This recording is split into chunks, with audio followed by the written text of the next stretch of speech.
نبی پاک صلی اللہ علیہ وآلہ وسلم نے ارشاد فرمایا اذا کان یوم حار القى اللہ سمعه وبصره الى اہل الارض، کہ جب شدید گرمی ہوتی ہے تو اللہ تعالیٰ زمین والوں کی طرف دیکھتا بھی ہے اور ان کو سنتا بھی ہے۔ فَإِذَا قَالَ الْعَبْدُ لَا إِلَٰهَ إِلَّا اللَّهُ مَا أَشَدَّ حَرَّ هَٰذَا الْيَوْمِ، جب کلمہ گو بندہ، جب مسلمان بندہ کہتا ہے ہائے آج اتنی سخت گرمی، پھر وہ اپنے انداز میں، اپنے ہی لغت میں، اپنے ہی طریقے سے، اپنے ہی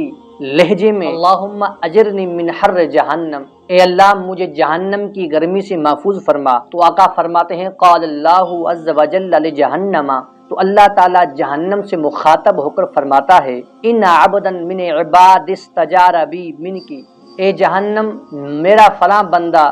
مجھ سے پناہ مانگ رہا ہے تیری گرمی کی، وانی اشہد انی قد اجرتہ، اے جہنم تو گواہ بن جا میں نے اس بندے کو جہنم سے عادت عطا فرمائی۔ اور سیم یہی روایت آقا فرماتے ہیں وقال فی الیوم الشدید البرد، اور جب سخت ٹھنڈک ہوتی ہے، سب ٹھنڈک میں بھی جب کلمہ گو بندہ کہتا ہے کہ ہائے آج اتنی ٹھنڈک، تو پھر وہ بندہ اپنے ہی لہجے میں، اپنے ہی رخ و رواج میں کہتا ہے یا اللہ مجھے جہنم کی ٹھنڈک سے محفوظ فرما، تو اللہ تعالیٰ جہنم سے مخاطب ہو کر فرماتا ہے اے جہنم میرا فلانا بندہ مجھ سے پناہ مانگ رہا ہے تیری ٹھنڈک کی، گواہ بن جا میں نے اس بندے کو جہنم کی ٹھنڈک سے محفوظ فرمایا۔